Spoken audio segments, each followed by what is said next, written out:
had an opportunity to have a Zoom meeting on Thursday with some representatives from the Minnesota Department of Health. And let me tell you, reading my Facebook UCC clergy women group, it's like, you don't think I'm on it? It's not going through the system.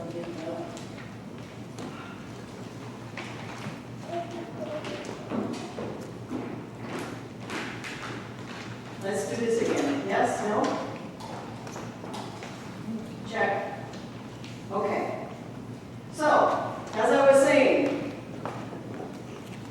going through my UCC Clergy Women Facebook group, we have everything from, hey, I want to know if any other churches are checking people's vaccination cards at the door, to we mandate masks, to we don't mandate masks. Everything is all over the spectrum. But meeting with the Minnesota Department of Health representatives, they strongly recommend that we wear masks at this time because of the Delta variant. Obviously, it is not a mandate, and we have not decided as a council to mandate it within these walls. What I would say is that it is not for yourself. If you are vaccinated and trust that you're fine, that's great. It is for that slim chance that you would get a breakout case. The Delta variant spreads more quickly and is stronger than the original coronavirus, C19, whatever you want to call it, right? And so, we also know that the vaccines do not work so well if people are on, for example, anti-rejection drugs, if they have had a transplant of some kind. We also know that those vaccines don't work as well. We know that our children cannot yet be vaccinated.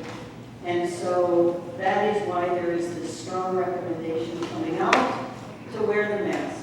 So we are going to strongly encourage everyone to wear masks. I'm staying my distance, you've noticed. When we get to the discussion part today, Julie will hold the microphone for you, okay? And you can keep your mask on, but you want to get pretty close to it, and we're going to just try it and see how it works. Talking through the mask, okay? Any questions about that? If not, where are my drummers?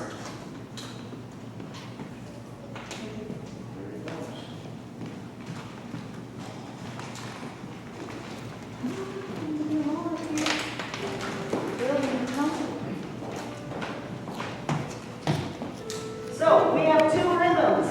We're building a sandwich. And we're starting with our baked bread, right? Starting with our baked bread. Ready? Baked bread, baked bread, baked bread, baked bread, baked bread, baked bread, baked bread, baked bread. Then we practice going 5, 4, 3, 2, 10. Fabulous. Now, what do we put on the sandwich? Ham and cheese. Excellent. Ham and cheese, ham and cheese, ham and cheese, ham and cheese, ham and cheese, ham and cheese, ham and cheese.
Languages of love. This summer, we are spending the summer looking at other religions, seeing how they fit into our world, seeing what beauty God might have to say to us through those other religions. And so this week we talk about Taoism.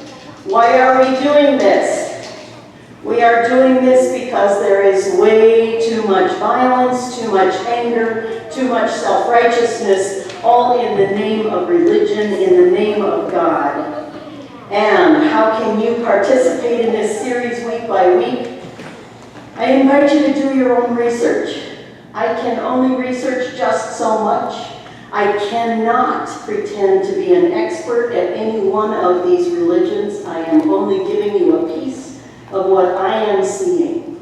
When you do your research, we ask that you please, please, please check the source and make sure that it is a source that is related to and or trusted by that particular religion, and not, for example, a conservative Christian group that wants to tell you what's wrong with that religion, right? Because there are some of those websites out there as well, and that's not helpful in us understanding our neighbors. So check your source, and if you'd like to work on next week's religion will be Unitarian Universalism. And I will not be here. Julie will be leading you through that discussion.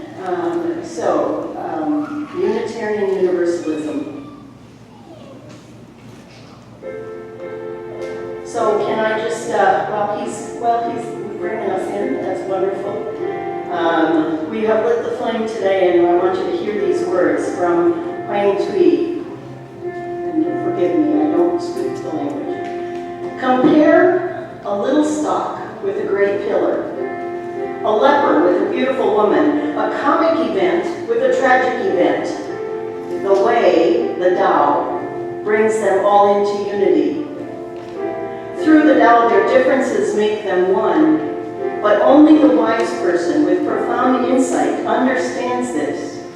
The wise person never puts people or things into categories, but treats them all the same. Let's sing together. Would you stand if you're able?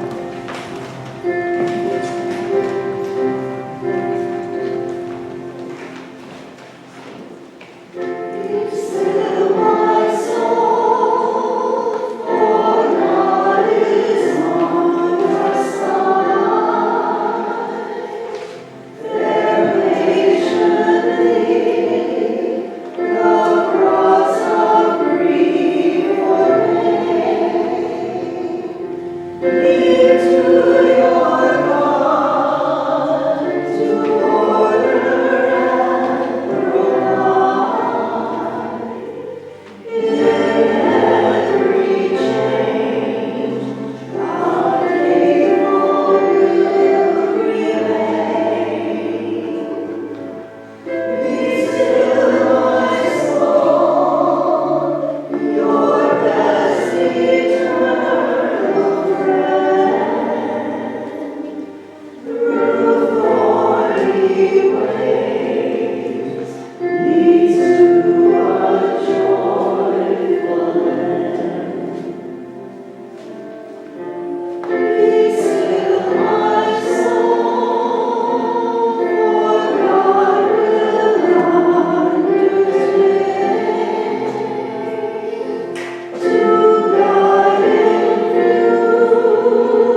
The reading this morning is from the Dao de Jing.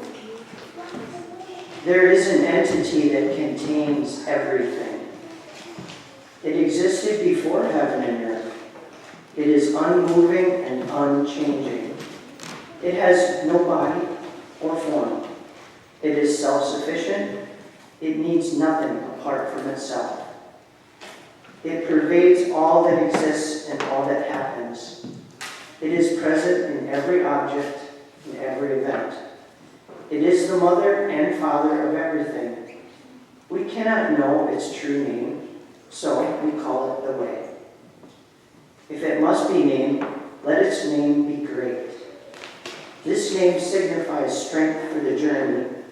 Strength for the journey enables the journey to be long. A long journey means that the destination will be reached and there will be no turning back. So we may say that the way is great, heaven is great, earth is great, and humanity is great. There are four greatnesses, and humanity is one. Human beings adapt themselves to the earth in which they live. Earth adapts itself to heaven, which has power over it. Heaven adapts itself to the way, which contains everything. And the way is that which eternally is. We continue our reading this morning from the Gospel of John, chapter 1, verses 1 through 13. In the beginning was the Word, and the Word was with God, and the Word was God. He was in the beginning with God. All things came into being through him. And without him, not one thing came into being. What has come into being in him was life, and the life was the light of all people. The light shines in the darkness, and the darkness did not overcome it. There was a man sent from God whose name was John. He came as a witness to testify to the light, so that all might believe through him. He himself was not the light, but he came to testify to the light. The true light, which enlightens everyone, was coming into the world. He was in the world, and the world came into being through him. Yet the world did not know him. He came to what was his own, and his own people did not accept him. But to all who received him, who believed in his name, he gave power to become children of God, who were born not of blood or of the will of the flesh or of the will of man, but of God.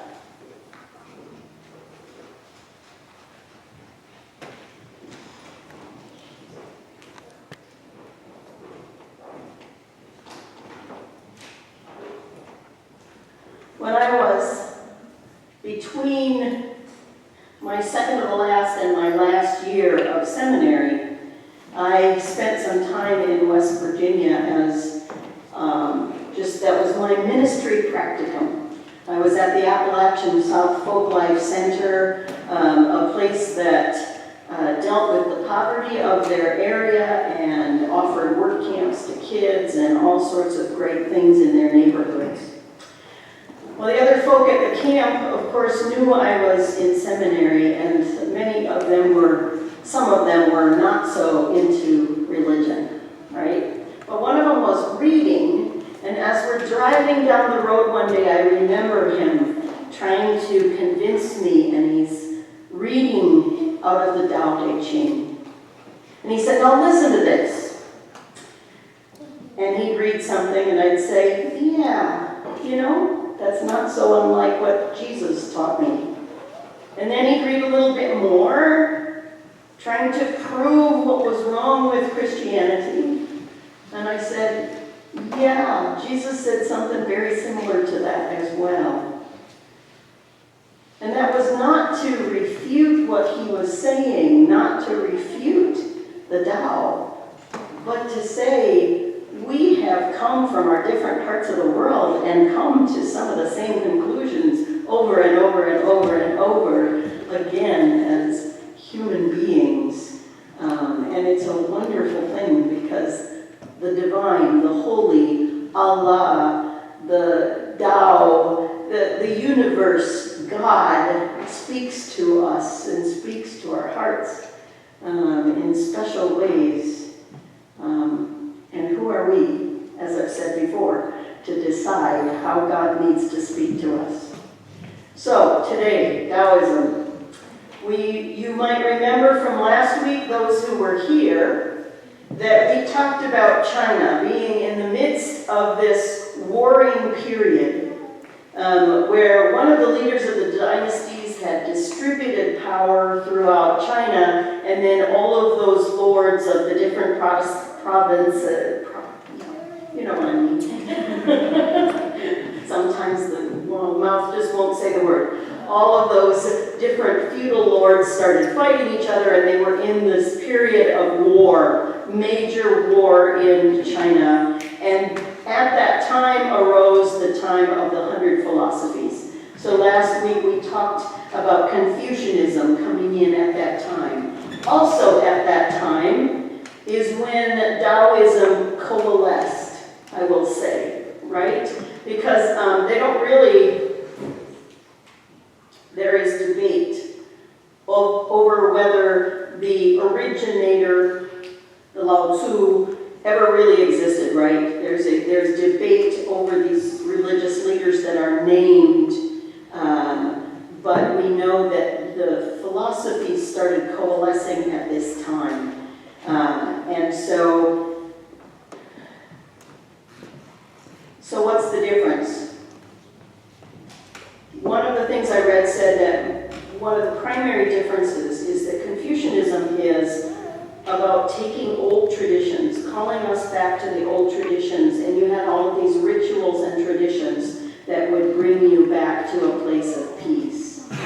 Taoism is more philosophy, more soul work, more about letting go of our attachments. Now, one of the questions that always comes up, is it Dao or Tao? It depends on which translation you're reading, is what I'm finding out. That it was a Romanized translation that named it the Tao, but a later translation out of China labels it the Dao. So it comes from the fact that if you've ever listened to someone speaking in Chinese, the sound they're making is somewhere between our t and our d. So how do you translate it? How do you transliterate it into English? So there is no necessarily right way. I'm choosing the Dao. And the Dao means the way, the path, the Dao. Much of what I read has a very, very strong emphasis on watching the natural order of things and mimicking that behavior or attitude for a more peaceful, fulfilled life. Maybe what is best known to us in the Western world is the symbol. We didn't by any chance get the symbol up there on someone somewhere, did we? No? No. So, we do know that the symbol looks like two paisleys. If I say paisleys, you know what I'm talking about, right? A teardrop that's bent. So the symbol that we know so well is the two paisleys nestled into one another to form a circle. And within each paisley, there's a little dot, right? So that symbol, you've seen it everywhere. It's often in black and white. I had it on one of my coats, as Jack pointed out, one Sunday when I wore it. It represents a concept called the yin and the yang. The yin and the yang. The yin represents the earth, the feminine, the emotional, softness, heaviness, moon, water. And the yang represents heaven, the masculine, the rational, hardness, lightness, the sun, and fire. Now, in the Western world, we talk about those as opposites. We talk about them as opposites, and often in our world, we try to decide which one's better than the other. In our world, we often try to decide which is the good guy and which is the bad guy, right? To use the old terms. In the Taoism, these seemingly opposites cannot exist without one another. They cannot exist without one another because you cannot have a shadow unless you have light. You cannot know what peace feels like unless you've known anxiety, so that you have something to compare it against. That's why within those two paisleys in the yin and yang, there is that dot of the opposite, because one is never complete without the other.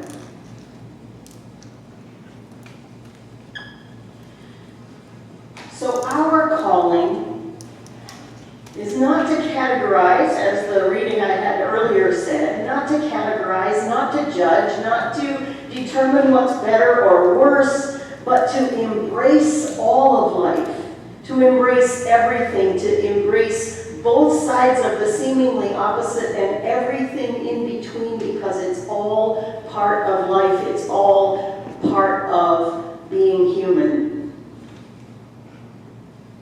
So another concept that comes out of Taoism, you've heard me say many times, qi. Qi.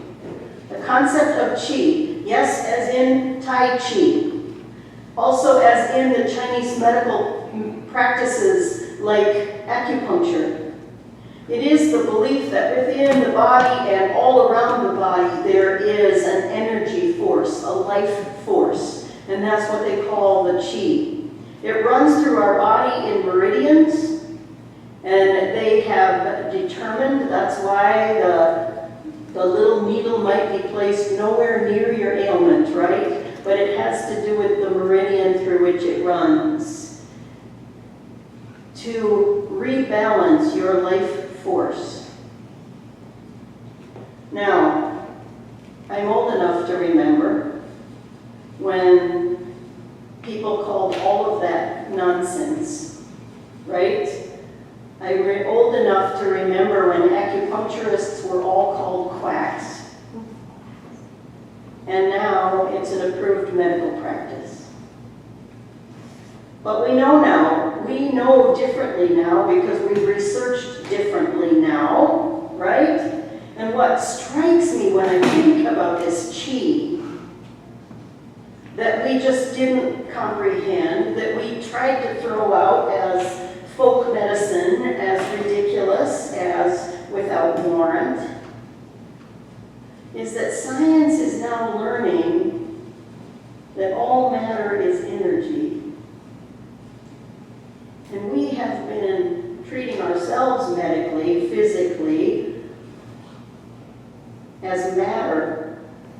And what did we miss in dismissing this idea of energy as a healing practice? Just something that's running through my brain as I'm thinking about Taoism, right? There is one more piece, and that is many of the things I read talked about the 5 phases or the 5 elements. And if you've ever read the Feng Shui for Dummies book, you will recognize this. Because the 5 phases or elements are fire, earth, metal, water, and wood. Sometimes they're depicted in a circle where one leads to the other and to the other to the other. In the Feng Shui for Dummies book that I read, they put earth in the middle, and sometimes that is the way it's drawn as well. Earth in the middle and the opposing forces on either side. These are very much like yin and yang in that water puts out fire. So if you're doing feng shui on your house, the water element, the black, is going to be right on the wall as you come into the room. Fire is on the opposite wall of your house, right? The red. I'm not going to get into the complexities of that because complexities, and we aren't here all day, right? But it's an interesting, it goes along with that, with much of the philosophies that I've read. So let's talk about overall practices. Calm. The Tai Chi was important in a lot of what I read because it is a movement of body, mind, spirit, breath. It is incorporating it all together for wholeness and healing. To notice the world, to be calm. How do you do that? You don't judge the goodness or the badness of any element, any event, any sensation in your life. The goal is to free yourself from that immediate response. To not judge the goodness or badness so that you're free to back away from it a little bit, observe it more calmly.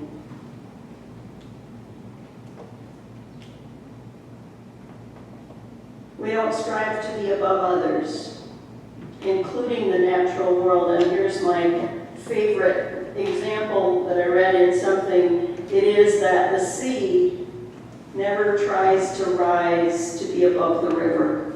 Even though the sea is so much more powerful, the sea is so much more full, the sea is so much larger, the sea cannot rise to be above the rivers, because if it did, the rivers would stop flowing into it.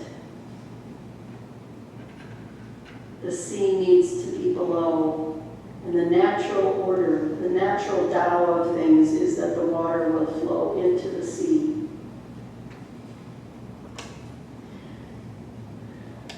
And on this thought about not judging, your greatest strength can be your weakness. What you perceive to be your weakness can be your greatest strength when you're facing a seemingly superior opponent. And one of the examples given from nature, again, because we watch nature to see how it responds, right, is that you have this tiny little tree, a sapling, if you will. Its trunk is thin, it bends easily, it's easily affected by everything, and a great mighty wind comes along. And what saves the sapling is its weakness. Because when the wind tries to push it over, it just bends, and then pops back up when the wind is gone. I love that. Then there's this, so that I was pointed out the irony of all of this, because Tai Chi is a martial art, right? It's related to all of the other martial arts. And we make all of these martial art movies that are action and violence. But the Dao, that on which it is based, every great teacher that I listened to, everything I read, said that the Dao is the way of peace and tranquility. Never, ever, ever go after a fight. Never, ever, ever go after a fight. But you use these principles of nature, this weakness and strength, these opposites, this incorporating the whole of who we are, the whole of the universe. And you incorporate all of that to protect oneself, just in case you are attacked. But never, ever, ever go after a fight. So that's what I've got this morning, other than to say, I think, I read all of these and I say, I could be Taoist, I could be Confucianist, I'm not leaving Christianity. are elements here that I think can teach us and reconnect us with parts of Jesus that we'd forgotten about because we were so busy focusing on something else.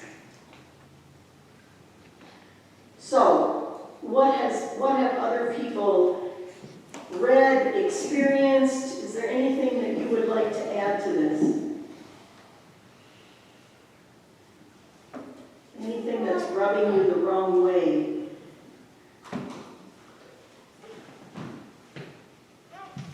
Everybody's quiet today.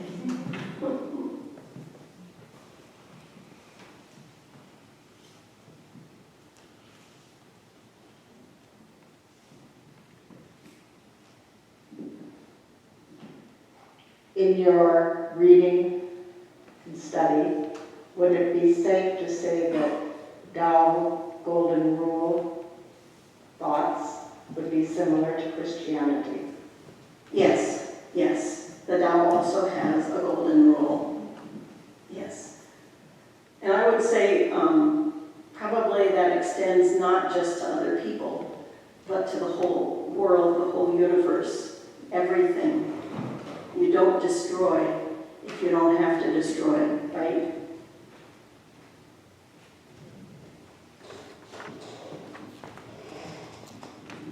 I think one of the things that I have appreciated by kind of getting to know Taoism is the explanation of the good and evil and how they kind of work hand in hand. I think in Christianity we see black and white, we see sin and not sin, and I think it's just an interesting perspective to kind of place into Christianity that, one doesn't exist without the other, and that, that sin and evil and hard things exist in relation to joy and peace. And I don't think we talk about that as much in Christianity as those being like necessary evils.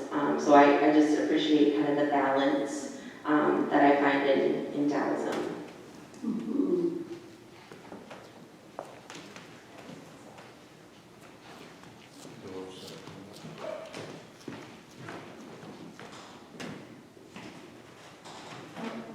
Do they have a church here in Minnesota or a temple? I didn't look that up. I was finding other sources. And I'm not sure.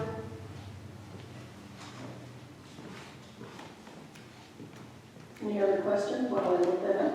Because you know what? I'm connected to the internet right here. I am. Maybe.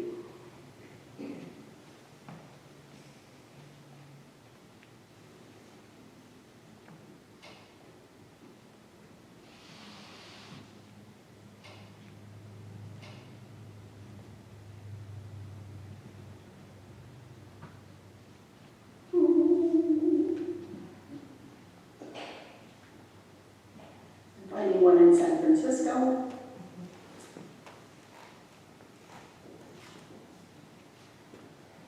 I don't know how centralized they are.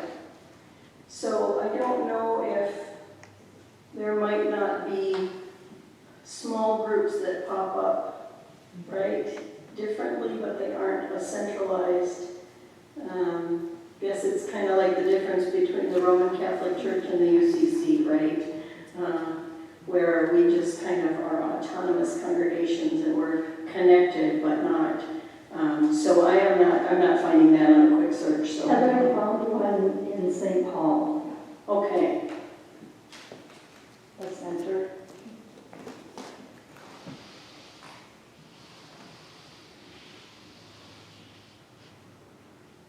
Other questions? Other thoughts? I was just going to follow up on what Heather said, because I think that's one of the hardest things for us to wrap our minds around, right? How can we say destruction is good? How can we say it's a necessary part of our life until we think about how the forest works. And we think, I've told the story before of being in the Washington rainforest, and as a tree falls, sometimes what happens is the seeds of the next generation fall on that rotting tree. And so you'll get a straight line of new growth, right? That other tree had to fall. There has to be destruction because that's what creates the earth, right? Is the destruction of the plants before it. You can't build without breaking ground. You can't put up a new renovated temple unless you tear down the old one. It's part of who we are, and embracing that, like you said, would be so helpful for us.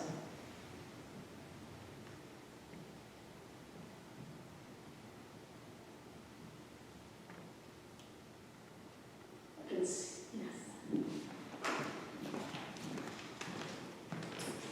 In dialectical behavioral therapy, it's taught that you have emotion mind and you have the logic mind.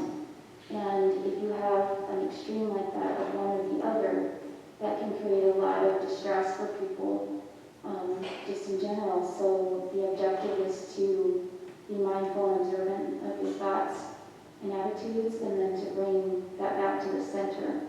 So it's called the middle path.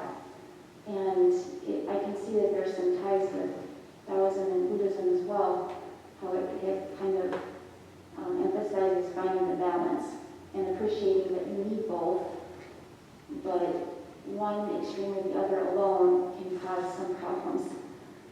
So, Good insight.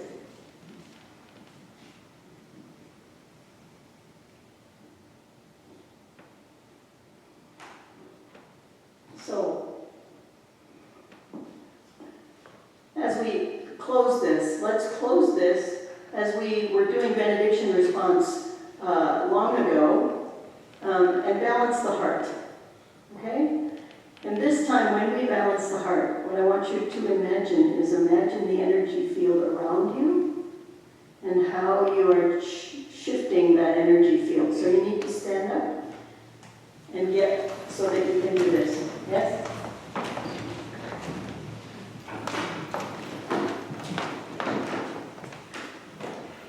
So, breath, God, imagine God as the energy of the universe, and we gather, and we reach, and we fill.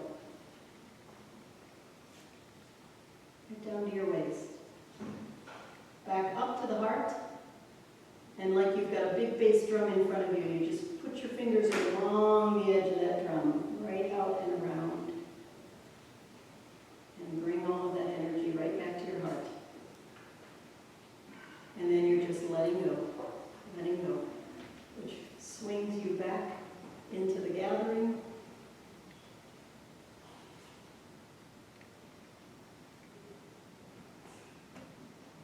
Back to your heart. Create a little window to the world with your index finger and your thumb. And you just send all of that beautiful energy of love right out into the universe.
I invite you to take a nice deep breath.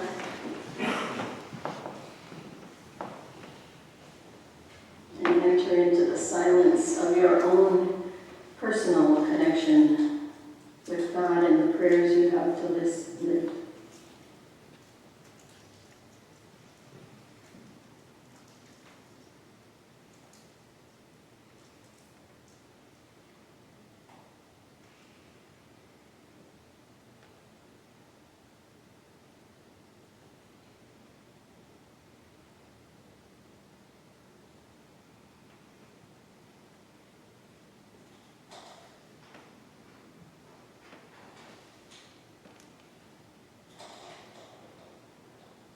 There are no written prayers today, are there prayers that need to be lifted from this body?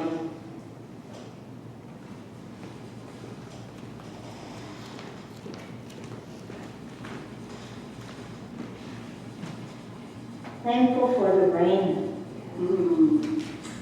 In gratitude, loving God for the rain, we lift up the farmers of this area and all of those who are desperately needing this rain. We hold you in the light of Christ. I'd like to have prayers for Butch and for Jane who are undergoing health problems. Butch and Jane, we hold you in the light of Christ. To my aunt and uncle who are celebrating their 40th wedding anniversary today. Jackie's aunt and uncle, what are their names? David and Helen. David and Helen, we hold you in the light of Christ. I just ask for prayers for our family as we kind of try to tackle the new school year. We have kiddos with lung issues, and our district is most likely not going to require masks. And so just direction and peace for whatever decisions that we make. Heather and Chris and family, we hold you in the light of Christ.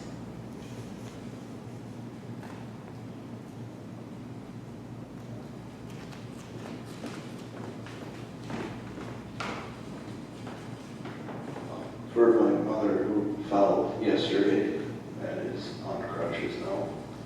And her first name? Beth. Beth, we hold you in the light of Christ.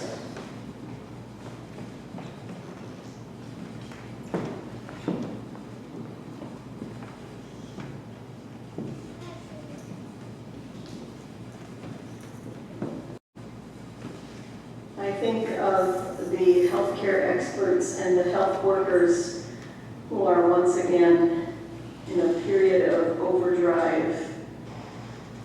We hold you in the light of Christ.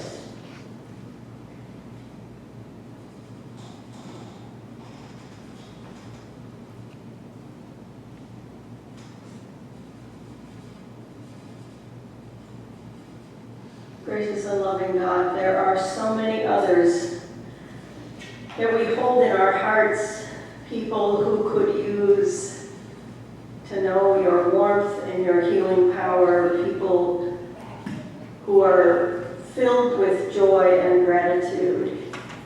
And we hold all of these in our hearts as we pray together the word that Jesus taught us to pray.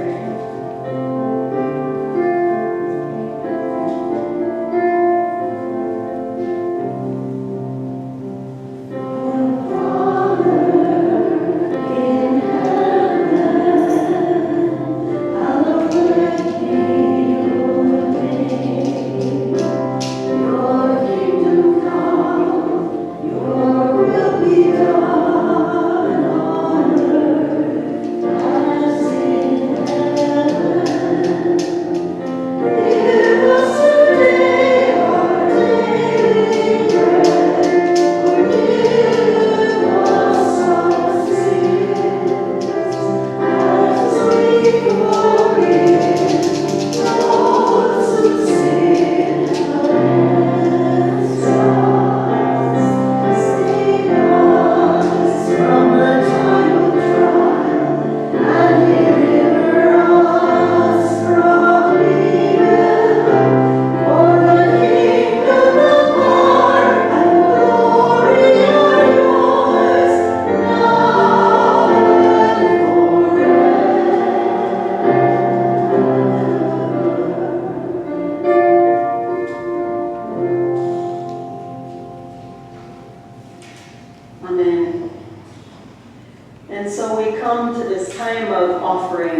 offering of ourselves, offering of our resources. We are not passing a plate here, but know that if you choose to support the ministries of this church, there is a plate in the back. And then we talk about what we are offering of ourselves. And so, what's coming up this week that you are doing in the name of Christ for this community, that we are doing together in the name of Christ?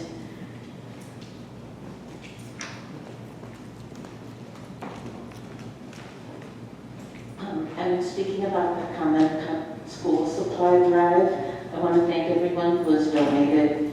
And I'm going to be out of town next weekend and into the following week. And next Monday, the 16th, a week from Monday, we need to get our school supplies to Cross Point Church, not before Monday. So I'm just wondering, someone who could come and get it, but they would have to be led into the church. So if anyone wants to talk to me, volunteer to do that. Oh, there, done. Thank you. Yeah, thank you. It's impressive to see that pile up front, isn't I it? think we made our goal on everything but those dry markers and a few of those left, but we did good. We're going to have a meeting right after worship for Sunday school. We want to start having this program for the kids before church on Sundays. So if you're interested in helping with that, whether it be teaching or just an assistant, helping with crafts, music, please stay in with us and we'll talk about that, because we're trying to break it up into groups and we still would like more teachers to help with that. If we have enough, then we would have to teach every week. So. And if it's been a long time since you had the basics of Christianity and you want to learn it without being embarrassed about not knowing, admitting you don't know, right? What perfect way then to, help teach Sunday school and get that refresher course, right? Did that sound like? And then next, I'll have our next book study that we're doing. It's going to be True Inclusion, Creating Communities of Radical Embrace by Brandon Robertson. And I'll have those books next week, so if you're interested, I think this will be a good study.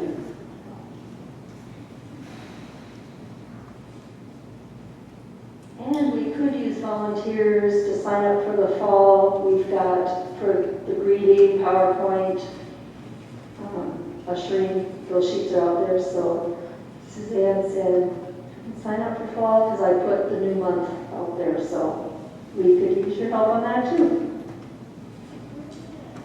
And I will say a couple things about what's coming up in the fall. So September 12th, we are going to celebrate the ministries that we're doing here. So if you are leading one of those ministries and would like to get up and give a little spiel about the ministry that you are involved in this church, please come and see me. If you have a dream for something you would love to see started here, and would like to give a pitch for that on September 12th when we celebrate who we are, you come and see me about that as well. And then the following week, we will be starting a Disney series, okay? We're going to look at Disney Pixar movies. So, starting September 15th on a Wednesday night, you might want to block off the next 7 Wednesdays because we're going to show those movies here at the church. We just got our licensing arranged to do that. And we'll show a different Disney Pixar movie every Wednesday night from September 15th for 7 weeks. So block those off. It should be fun. Yeah, it should be fun. Anything else? All right.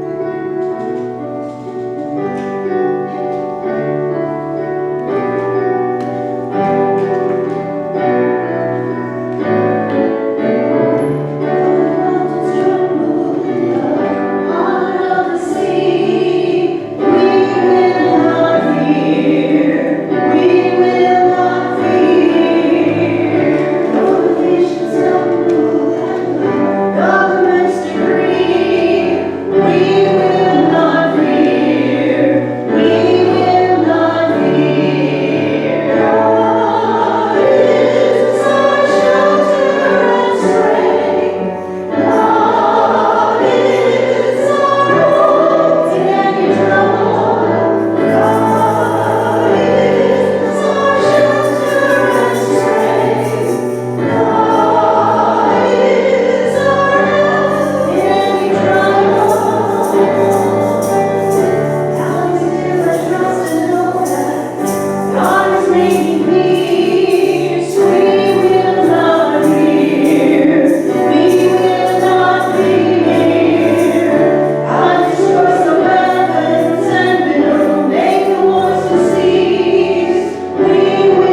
go with